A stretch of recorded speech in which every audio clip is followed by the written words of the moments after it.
Hello and welcome to Good Evening Britain, a Force for Good's weekly show coming to you live from our studios here in the heart of the great British city of Glasgow, with me, your host, Alistair McConnachie. We are broadcasting on all our digital platforms throughout the United Kingdom and across the world. We're bringing you quality, pro-UK comment and analysis every Wednesday from 7 until 8 p.m. on Facebook, on YouTube, on X, and folks, we're on TikTok. Please do send in your greetings. Please do tell us where you are watching from. Send in your comments and send in your questions on this, the final show of 2024.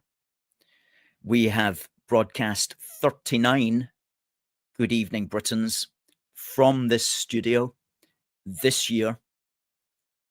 Same number as last year. And overall, it's the 123rd episode of Good Evening Britain. And haven't we done well? Haven't we done well in staying the course, staying the patriotic course? And thank you to all the viewers who make this possible. Now, folks, please do, if you're watching on X, give us a repost and even give us a quote repost. And if you do that, then we can repost you to almost 28,000 people. If you're watching on YouTube, please give us a thumbs up and please subscribe if you're not already subscribing. And if you're on Facebook, please do share this broadcast because that's the way that we get the message out. Hi to Kat. Season's greetings to everyone. Season's greetings to you all, folks. Season's greetings to you all. And what do you think? What do you think of our fantastic flag, which was gifted to us at the weekend as a Christmas present from one of our finest supporters? Let's just check it out.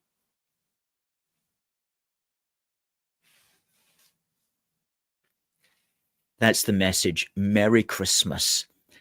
And we British you a Merry Christmas. We British you a Merry Christmas. We British you a Merry Christmas and a Happy New Year. Does that work? Sort of works. It sort of works as a pun. Anyway, we're sticking to it. So what are we going to be doing in this show? Well, we are going to be rehearsing what happened this year in 2024. We're going to be looking at the highs and the very highs because it was a very successful year again for us. Next year, 2025 will be our 13th birthday because we started in 2012. Richard says, another great variation on the theme of the Union Jack. Isn't it just? Isn't it just, Richard? And we'll be doing that. We'll be looking at what we've achieved this year, what we're hoping to achieve next year. We'll be speaking about our YULE BRITANNIA Christmas crowdfunder. You can see that running along the bottom, crowdfunder.co.uk/AFFG 2025. It's fair to say that it could do with a few more donations, if you don't mind, folks. If you can see a way over there between now and the 8th of January, we're at 4% of our ideal total, but you know, we know that will definitely increase, of course, as the days go ahead. But we'll be talking about that in a moment. Now, let me just say hello to one or two people here. I noticed Derek was first in. He says, good evening, Alistair and fellow unionists around the world. I want to be the first in wishing everyone a Merry Christmas and a Happy New Year. Let's hope 2025 will be a great year. Well, it will be an absolutely great year. There's no question about that. No question about that. Hi to Oksana, Francesca, Stephen says it's a superb flag. Isn't it? Paul says, snow is falling all around us, children playing, having fun. It's the season, love and understanding. Merry Christmas, everyone. The great, the one and only Shaking Stevens. We love Shaking Stevens. We saw him in Glasgow about 10 years ago. Fantastic entertainer. Kevin says, first time watching this channel, so I've no idea what it is all about. Kevin from Vauxhall, London. Kevin, we are Scotland's premier pro-UK unionist campaigning organisation based here in Glasgow. We've been going since 2012. We have a weekly show where we round up all the politics of the day and where we advocate for what we believe in. So thank you very much, Kevin, for coming on board. Hope you enjoy it. And if you like it, please do give us a thumbs up and share around and tell us what's on your mind as well, what's happening in Vauxhall in London these days. Please do chip in. Anthony, we've got a picture of you coming up shortly, and when we rehearse what we have been doing this year. In fact, I think we've got a couple of pictures of you coming up. Anthony is a great AFFG campaigner. Catherine loves the flag as well. Good. Well, let's start just by briefly looking at the year. It's been a highly political year, of course. On the 7th of May, Humza Yousaf resigned. He resigned, and that was a welcome relief to a lot of people, not least ourselves. We've been trying to get Humza out of that role for a long time.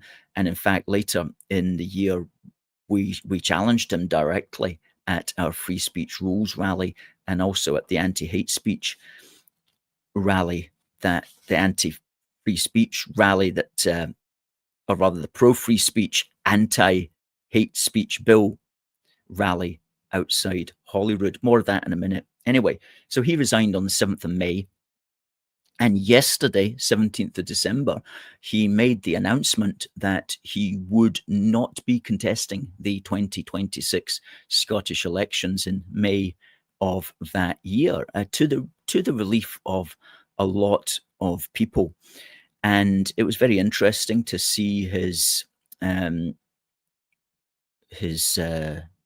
letter, resignation letter, call it what you will, written on what looked to me like extremely white paper, which must have kind of irritated him as he was penning his swan song. And bye-bye, Humza. Humza, goodbye, as we would sing to him if he was here today. And not only that, though, we do wonder about what he's going to do, because he's going to get up to mischief in some way. But many people think that what's probably most likely is that he's going to get a job with Deliveroo.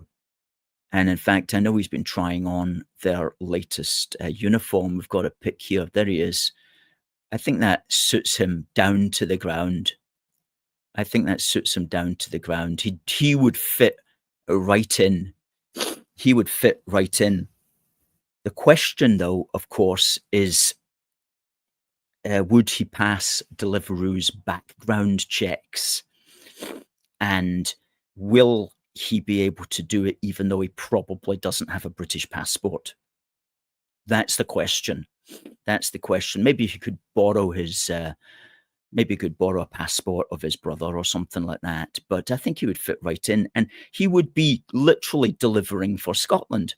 But this time he would be delivering something of actual value to people, something of actual use, something edible, rather than just empty rhetoric. So if he decides to go down the Deliveroo road, we would say, great, just stay off your scooter, Humza, okay? Stay off your scooter. That's the best thing. Just try to ride the bicycle if you can. if you can. If that's too complicated, then maybe you have to think again about another kind of career. But no doubt he'll be getting up to some kind of mischief there. So that's Humza who resigned. Well, he's announced his intention to stand down, put it that way. But he's still going to be with us.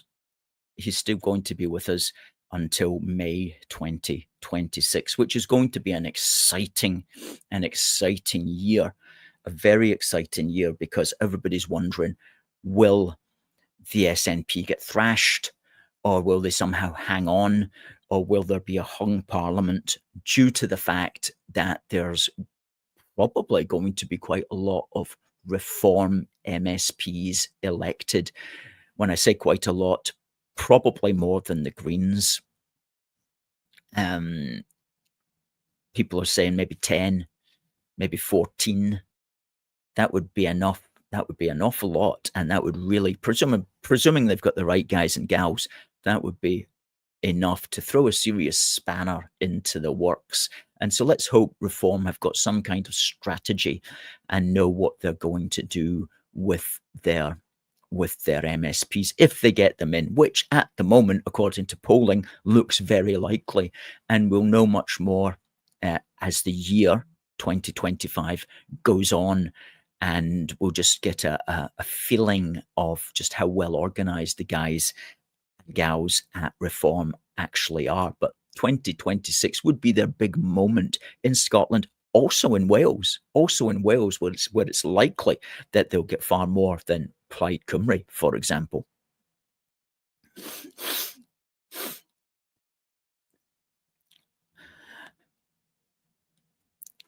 Richard says, leukophobia is fear of the colour white. And with leukophobia, fear of the colour white takes over your life. Seeing or thinking of this colour can make you sick. You may go out of your way to avoid it. Oh my. Oh my. Exposure therapy may help you overcome this condition. Well, that's maybe what he's going to have to do. He's going to have to go into some kind of leukophobia rehab. Leukophobia rehab, that might be the best way, where he's presented with pieces of white paper and flags and things like that, and just check that he doesn't get the shakes.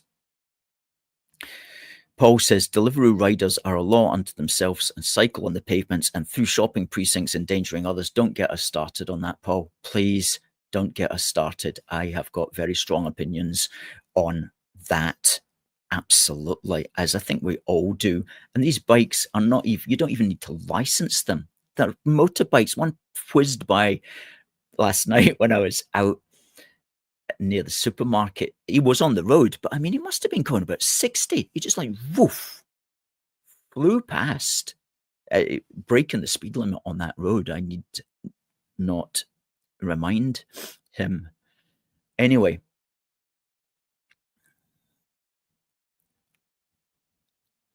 hi to Rue Duarte from Boston, USA.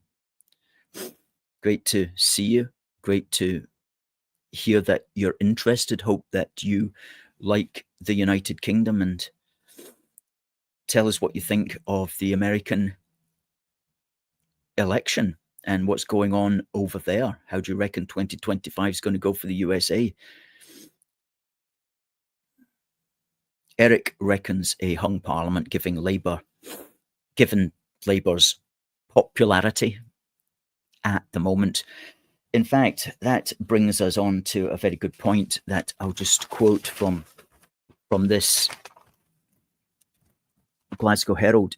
SNP's success is a mystery to unionists. Here's their secret. How's that for a clickbait title? So, of course, I just had to read that. And it's actually a fair enough article. And the person is basically correct. The author here, Neil Mackay, he says, Starmer's, he's talking about Holyrood in Scotland, Starmer's supermajority, everyone believed, would guarantee reserves of political support lasting well into 2026, securing Holyrood for Labour. But that's 20th century thinking. Politics changes fast now. Starmer's support is shallow. He was immediately mired in absurd scandals of elitist greed, wasn't he just? Which he could actually have avoided if he had just thought 2 minutes about it. In particular, of course, the pensioners and the extra money for the expensive fuel. And Mackay here notes, Starmer hasn't yet presented a vision to people in which we can believe. We feel we're being run by a middle manager in an out-of-town call centre. Well, it's a little bit unfair to middle managers in out-of-town call centres, of which I have worked in, I should say. Anyway, we know what he means. He knows what he means. So he gets on to the point here. Is that as long as Starmer continues upon the path that he's on, then things can only get better for the SNP. The SNP can even continue along its amateurish and failed path in terms of governing. Is that good for Scotland? No, but it's a political truth. Without Westminster folly and failure, the SNP would be nowhere. Today in Scotland, people want change both at and from Westminster. That's not happening. So the SNP becomes the only alternative, even if it's Scotland's incumbent government. That seems crazy and is to some degree, but it's how Scottish politics works. Unionists will achieve nothing until they grasp that. Well, we grasp that. We've long grasped that. We've long realised that that's how it works. That unlike in England, in Scotland, everybody has an alternative. If they don't like the leading Tories or the Labour. In England, I'm afraid, you don't have much of an alternative until now, of course, with the rise of reform. But in Scotland, we've always had that alternative of the SNP, and the SNP has always been successful when Westminster has been or perceived to have been at its poorest or worst governing. And he says here, Sarwar, which is the Labour leader in Scotland, understands that when Westminster seems cruel, the SNP benefits. Absolutely. Absolutely. So it's still all to play for. It's still all to play for in 2026. And that makes the introduction of reform even more exciting as well. So we'll see what happens. Hey, Arnie. Well, Oksana, you make a good point, and that's long been wondered about. Why do we bother really having extra representatives? But that argument has come and gone now.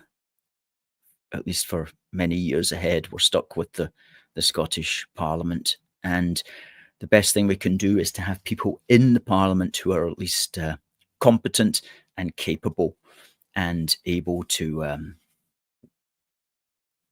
govern properly. Yes. I'm sorry that I'm sniffling tonight. I do have a cold. Now, what I'd like to do is just to rehearse what we've done this year. And in addition to what we do every day, which is publishing our material up to 4 or 5 times a day on Facebook, Twitter, and Instagram, as well as publishing a video every day on YouTube, as well as publishing a video every day on TikTok. That's just like the baseline. That's what we're doing all the time anyway. What are we doing in addition to that? And when we're raising money in our crowdfunder. It is just to cover the basics, such as the publishing every day across all our social media platforms.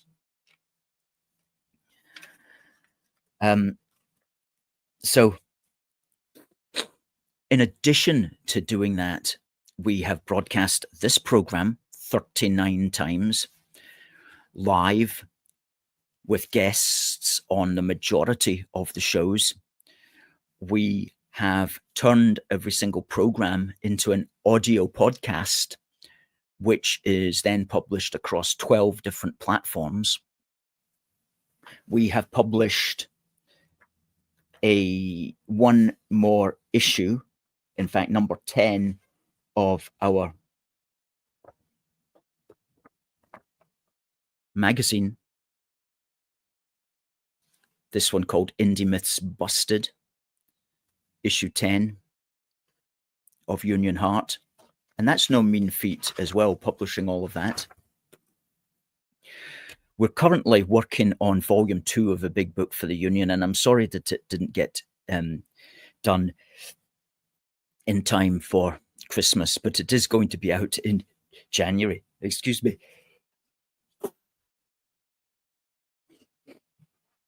Back again.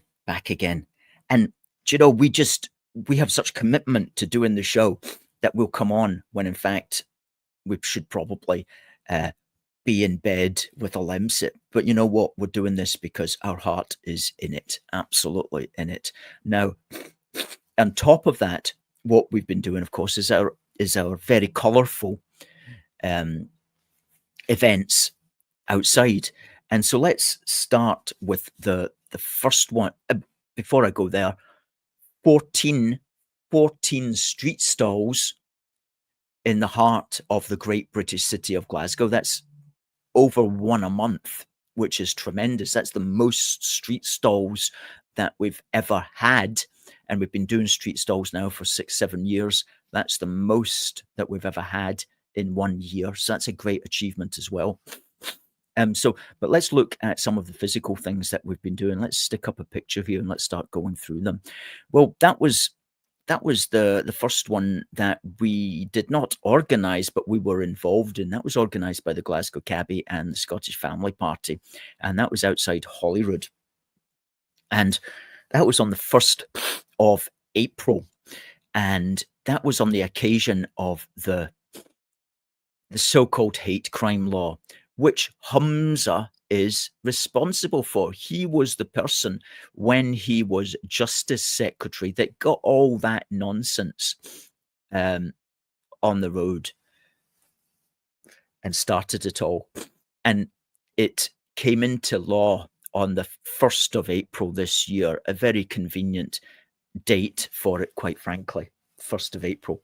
And so there's a variety of people there. We, of course, had our fantastic Get Humza Out Scottish ejection banner, which went down a treat. But the other people there was women concerned about the Gender Act and not being able to speak out on those kind of matters without getting called hateful.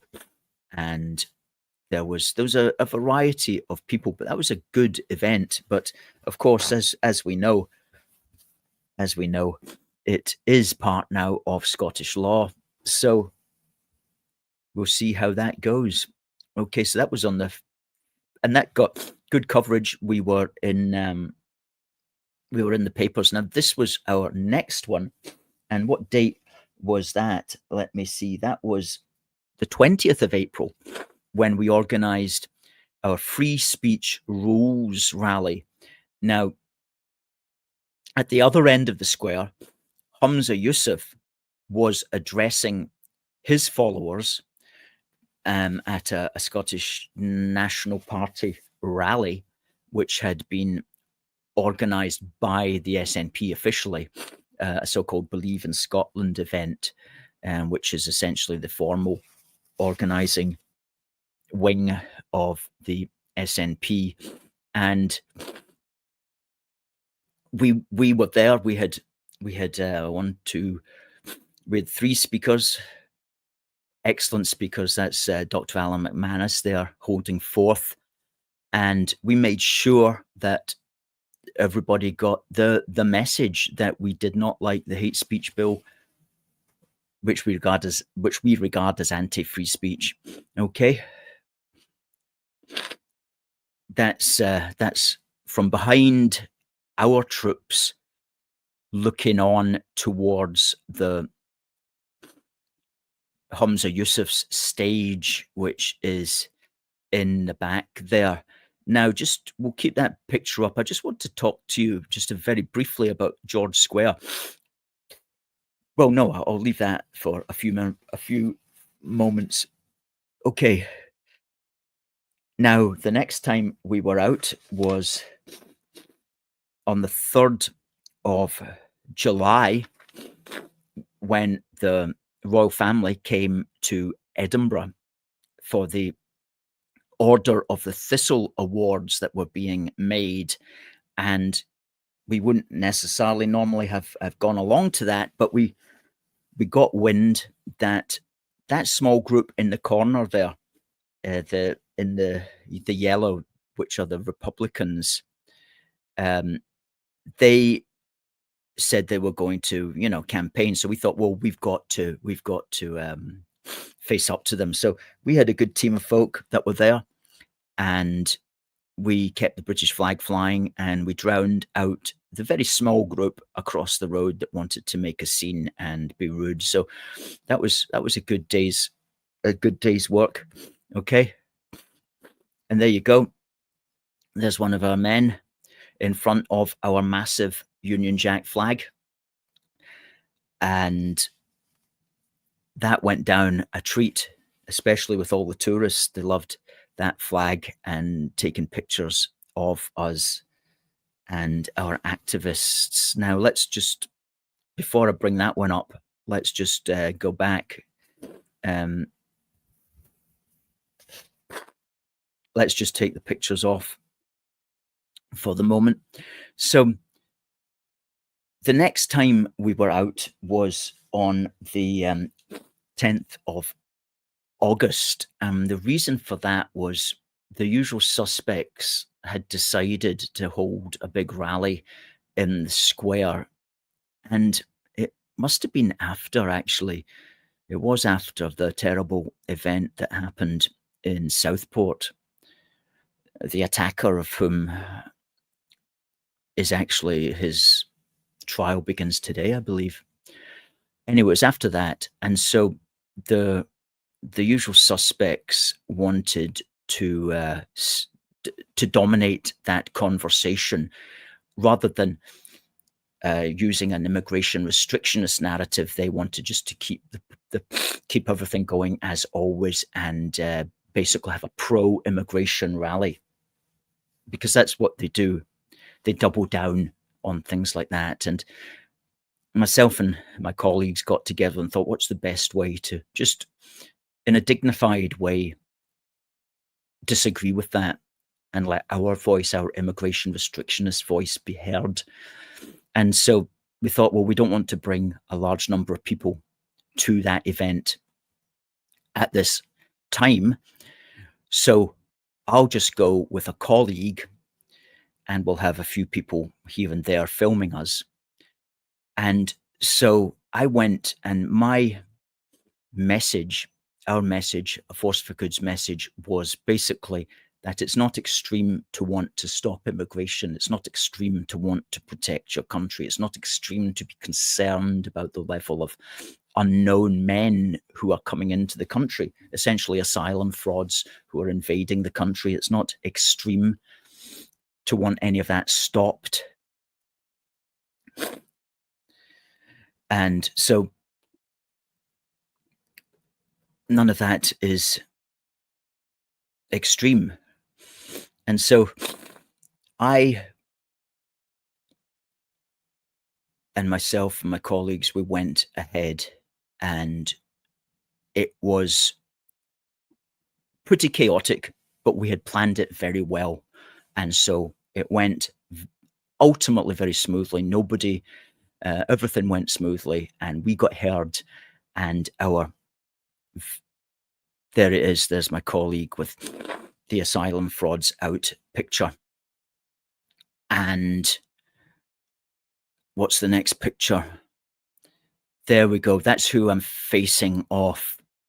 There were more people trying to get at myself and my colleague than there were listening to the speakers of their lot at the far end of the square.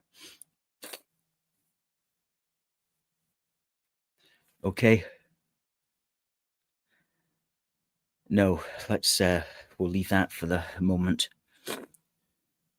Now, so that was a good day. Now, before we have On This Day in British History, let's just play the video, a short video of myself and my colleague addressing those crowds who are shouting at us. Let's just go ahead. It is not acceptable to spare millions of concerned citizens as extreme.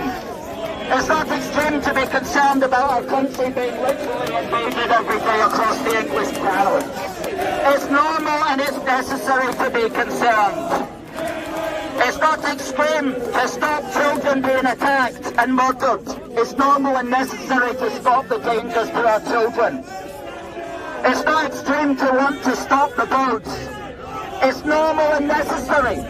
It's not extreme to send such so-called asylum seekers back across the English Channel. It's normal and it's necessary. It's not extreme to oppose your country being effectively colonised and making.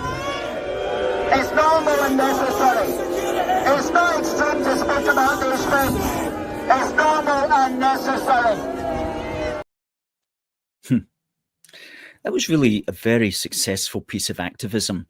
The live feed on the day got 20,000 views within an hour or two, and the actual video that we made of the entire 10-minute speech got 70,000 on YouTube, and deserves a lot more than that actually, but 70,000 is very good for us, so we're very pleased about that. So that was a really good piece of activism, but we know how to do that kind of thing now, and we know who to tell as well that we're going to do it. You can't just turn up or everything would just like collapse. So we're very skilled and professional at that sort of activism now, and that's why people support us. That's why next year we'll be entering our 14th year. So that was good. Now, I think what we'll do is we'll just continue with the pictures, and then we'll do On This Day in British History, which is for this little badge.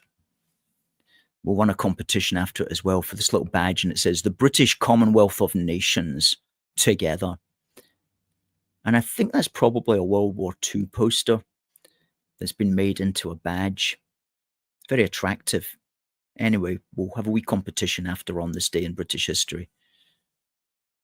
It's got two studs at the back there. Okay, what was next up then? There you go. This was our Enough is Enough rally, which was an absolute game changer. There was 500 people at that, and that was our message. Stop mass immigration, stop the boats and send them back, and no resettlement of the fraudulent asylum seekers in Scotland. And two great activists there with us. That was a really good event. Again, went very smoothly, very well organized. We were not the primary organizers of that, I should say, but we helped to organize it with other people who were there on the day. For example,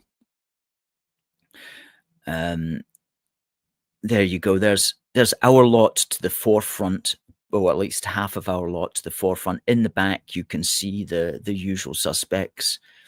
Okay. And there you go as well. There's a speaker. That's Niall Fraser speaking at that point. Okay. There's the man himself. Good photograph there. Okay. Another speaker, Johnny McGuinty. Excellent speech that he gave. Very, very passionate. Okay. There's big Craig Houston, a favourite. he gave another good speech as well, very well received. Okay. And I got interviewed by Reporting Scotland. There you go. That's me speaking about what the purpose of our event was, which is essentially to help normalise the immigration restriction conversation in Scotland in the run-up to 2026. Okay. Now, those were the main outdoor events that we held, in addition to everything else that we did across our social media platforms. Printed literature, sending printed literature to politicians and opinion formers and influencers, as well as growing on our social media platforms as well. We've grown on Facebook this year. We've grown on YouTube considerably. We have had more viewers on YouTube this year than we've ever had in any other year before.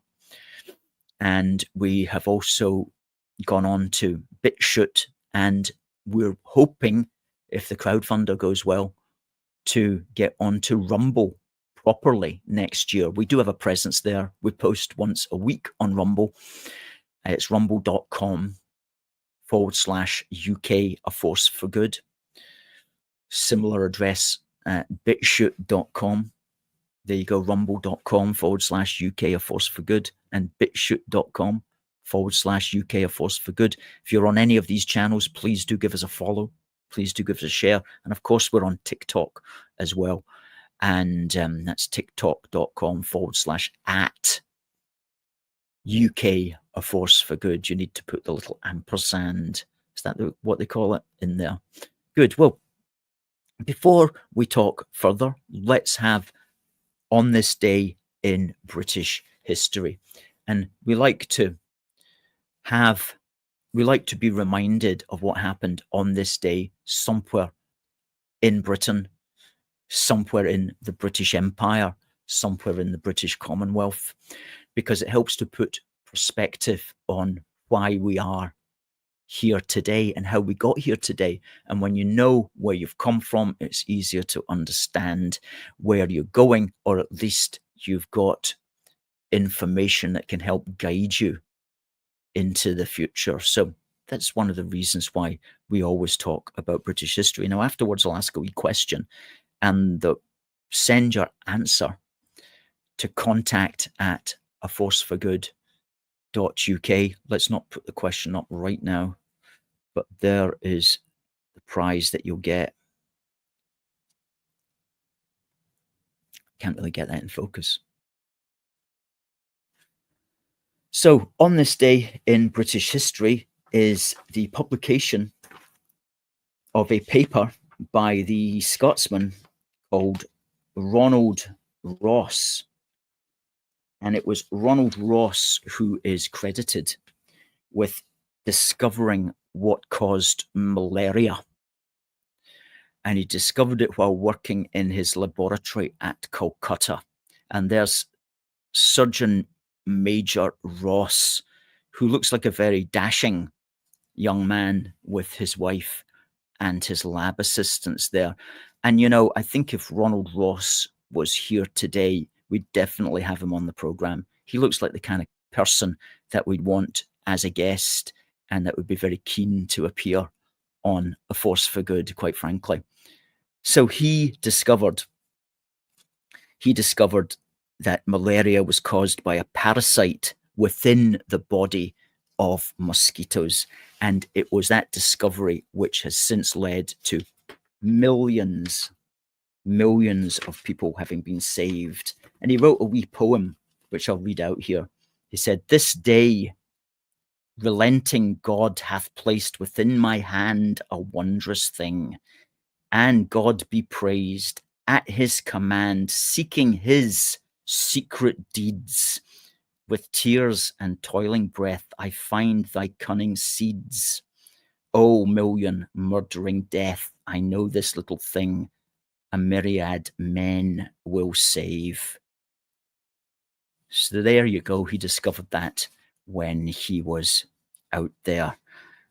Where he was born in British India to a Scottish soldier called Sir Campbell Ross, and he died in London in 1932, buried in Putney Vale Cemetery.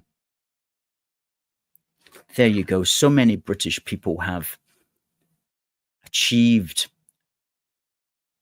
or found great discoveries, whether geographical, medical, or any other kind. And it's really something that's just wonderful, really, when you think about it. And we like to recall all of that to memory whenever we can. Now, before I go on, if you would like to win this little badge, answer the question: on this day, Ronald Ross found the secret of which disease? And send your answer to contact@aforceforgood.uk. That's our email. We'll check it at the top of the hour, and we will have a winner for you. And if you haven't entered before, please try, because you stand a good chance of winning. Good. Let's have a look at some of your comments.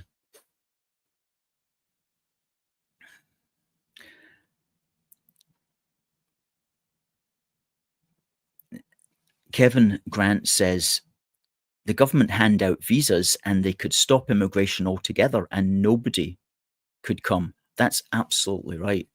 That's absolutely right. And that's the best way, is you just say, we're only going to have 20,000 visas for the care sector. We're only going to have 10,000 visas for some other sector. And you keep the visas limited, and that will stop people coming in. But what the government is doing is it's just giving out visas willy-nilly, because it doesn't want to. It wants basically what it thinks is going to be economic growth by just handing out these things willy-nilly. But the economic growth is not forthcoming, as we're beginning to discover. And it's for alternative groups like Reform to grab that baton and run with it. Because I'm afraid that the Labour and the Tories, and they can't really be trusted. And the Lib Dems, to be frank with them, they're not really sure which day it is. And the SNP and Greens, of course, are just a bunch of twits. So it's for a new party to try to grab that baton and run with it as far as they can. And the way things are going, they should be able to run with it quite far. And talking about that, there's been a couple of articles in the National, which I read so that you don't have to.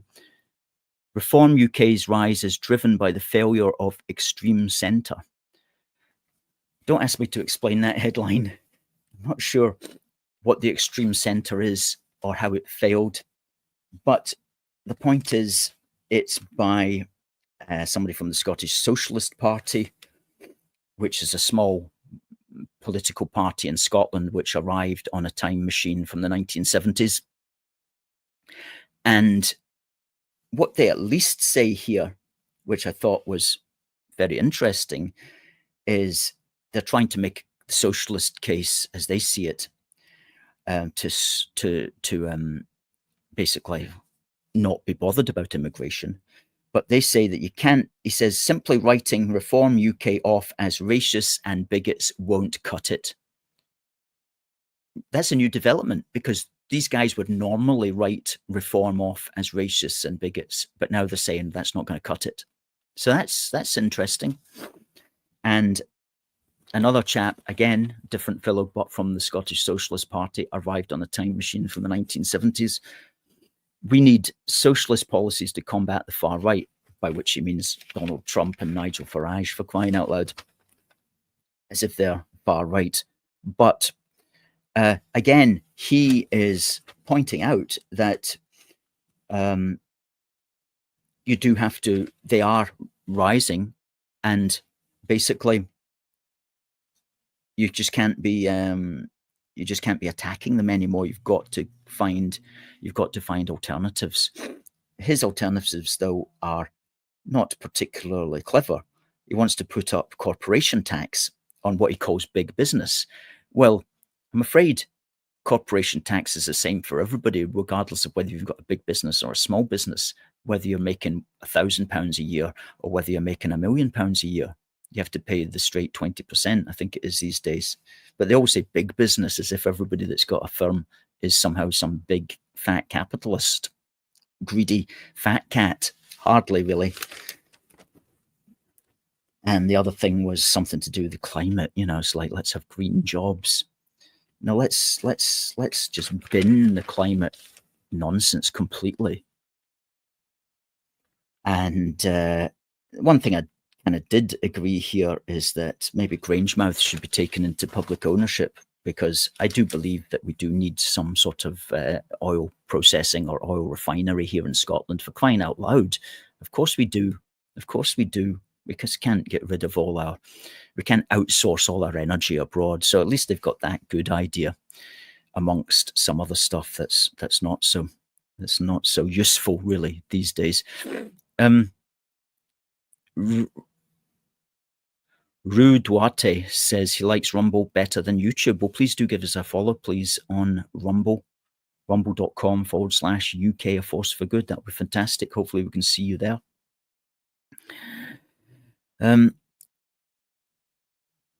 Exiled Viking says, are you holding a stall this weekend in the good British city of Glasgow? We're not, sir. We're not. Thank you for asking. But I hope everybody has a good holiday, a good Saturday shop, the last Saturday before Christmas.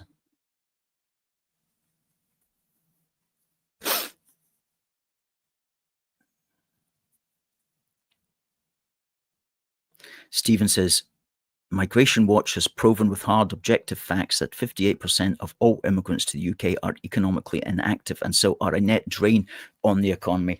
That's absolutely correct. And this was this chap here who was talking about the failure of the extreme centre. He was under the impression that most of the immigrants are in fact bringing skills, when in fact they're not. It's only a small proportion are actually skilled workers, and many of the skilled workers are bringing large numbers of dependents who are economically inactive as well. So even if you're a skilled worker, if you bring economically dependent friends and family, then that cancels out your contribution, you know. In fact, I got the impression that this guy didn't really have an answer to the levels of immigration that are going on at the moment. And again, that's an open door for reform, because they do have some answers.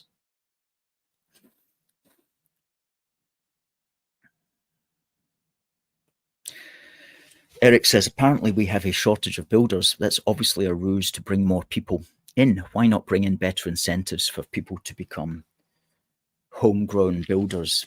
That's to say, why not encourage our building companies to find apprentices and so on? And it's interesting that you said that, Eric, because a really good article in the Daily Telegraph of the 7th of December, which said an awful lot in a very short space of time. Employers need to stop trying to play the immigration card. And he made those exact points. Low-paid migrant workers are a net drain on the public finances, even more so once dependents are taken into account. That's what I was just saying. Immigration traps the economy in a low-skill, low-productivity cycle from which it is almost impossible to break free, and it puts far too much pressure on public services and the country's creaking infrastructure. Indeed, it seems to have escaped the building federations that there isn't much point in building 300,000 extra homes if they are all needed to house the people constructing them. Time and again, employers just ask for more work visas instead of thinking creatively about how they might be able to manage without them. Such as tempting teenagers away from university courses that land them with huge debts and little in the way of marketable skills in favor of a trade. All of these things are just common sense, of course. All of these things are common sense, but our government doesn't want to do the hard work or encourage people to do what's necessary in order to ensure homegrown talent. Well, they have to be encouraged to do so, because this is a conversation that's time has come. Its time has come. I tell you what else time has come. Our Christmas crowdfunder, our 7th annual YULE BRITANNIA Christmas crowdfunder. Now let me just run you through it. We're calling it Help the Union Thrive. Help the Union Thrive in 2025. And we have got the best rhymes, folks. We really do. How are we getting on? Well, we're looking to raise 5k, and we have got 220 quid from 3 supporters. I want to thank those 3 supporters very much. 2 of them were very generous there, and a third one was also very generous. Thank you for that. Basically, this is our site. It's at crowdfunder.co.uk/AFFG 2025. There's a picture of our last street stall. It's a big long bletheration here about what we've done and what we want to do in the coming year, including online publication, outdoor activism, hard copy publishing.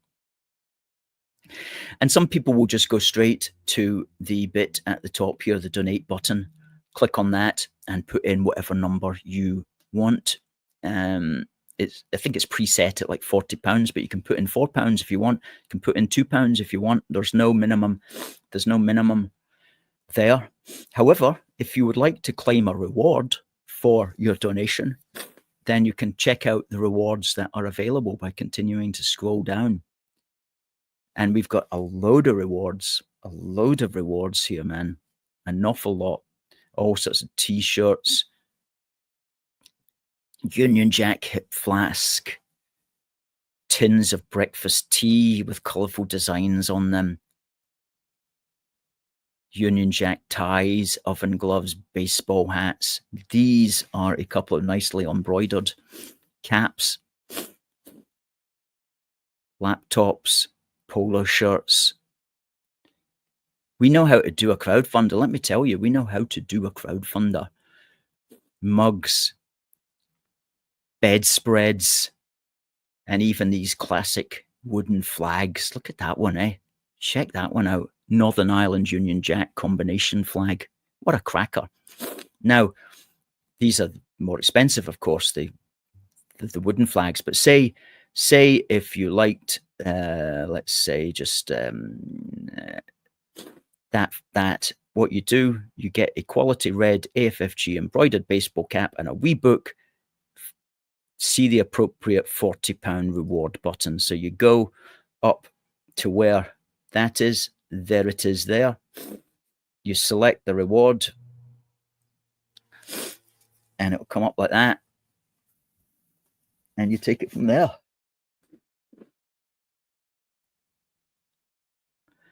And so you can make a reward. You can make a donation of £40 or whatever, and you get that cap thrown in. And we can send that to you as soon as the crowdfunder ends. So yeah, very colourful colourful crowdfunder, and we'll see how much we get. Anybody who knows rich people, please bring our efforts to their attention. I know there's rich people out there who don't know about us, who would love to support Scotland's foremost pro-UK unionist organisation, who would love to ensure that we are resourced for the coming year and the coming years of the fight which are ahead. And Elon Musk has yet to show an interest in unionism. Maybe he will, but you know what we're saying. We're kidding, of course, with Elon, but anybody who likes what we do, folks, that's where you can show your support to us. crowdfunder.co.uk/AFFG 2025. This Christmas time.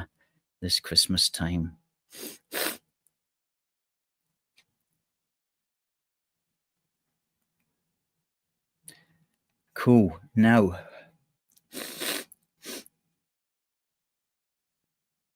let's see where we are. Rio says, I was born on an island in the Azores where the British set up an airbase during World War II. They left before the end of the war, and the Americans took over that same year and are still there. Huh. Crikey, yeah. Yeah, the Americans kind of get their way very often. Christopher says, Reform now of 100,000 party members. They are a force to be reckoned with. That's true.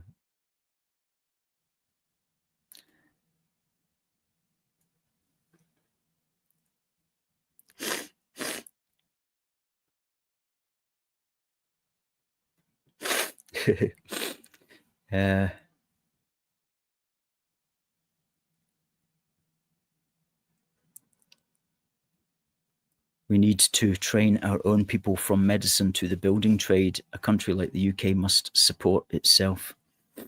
Yeah, what happened to our leaders where all of that was just forgotten?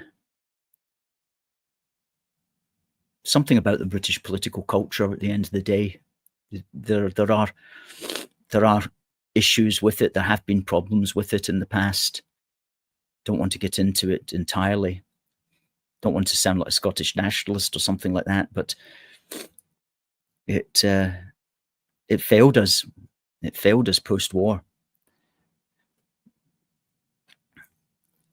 Also, Richard makes a good point that when you go to Crowdfunder, if you make a donation, it kind of rather cheekily comes up and says, automatically asks you whether you would like to make a tip to Crowdfunder software. Well, you can reduce that to 0 if you want. You don't need to make a 5% or a 1% tip or anything like that. You can just reduce that as well to 0.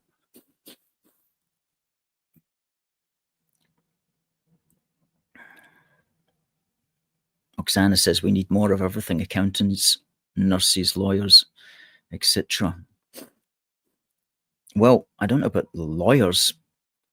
The legal trade it's a kind of closed shop in that you're only allowed certainly in Scotland, it's run by the Scottish Association for Lawyers or whatever they're called, and they only allow a certain number of people to come in, a certain amount of students to be given jobs per year. Well, thank you, Rio Arte. Says, for your cold, try some hot tea with lemon peel and a tablespoonful of raw honey. That's coming. That's coming at the top of the hour, which we're at. Folks, got a lot of comments tonight. Thank you very much. Now, I wonder if we got a winner. I know my producer will tell me if we did have a winner for this little badge. If not, it will be kicked over until the next time.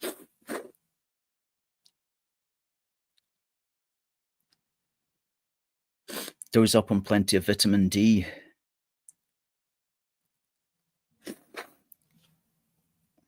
We're reading all your comments, Nunca, but I'm not sure I can read any of them out, unfortunately.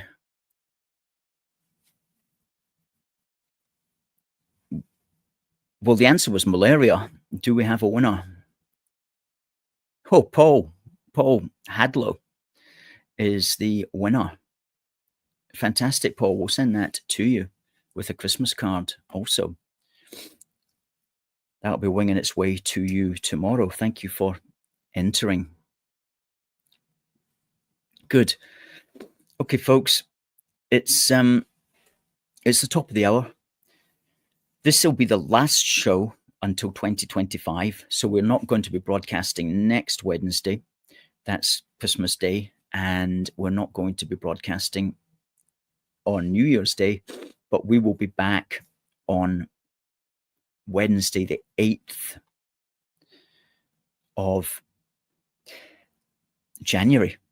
And we look forward to seeing you. So it just remains for me to say, folks, have a very Merry Christmas. I wish you peace and safety, and I wish you a great new year as well.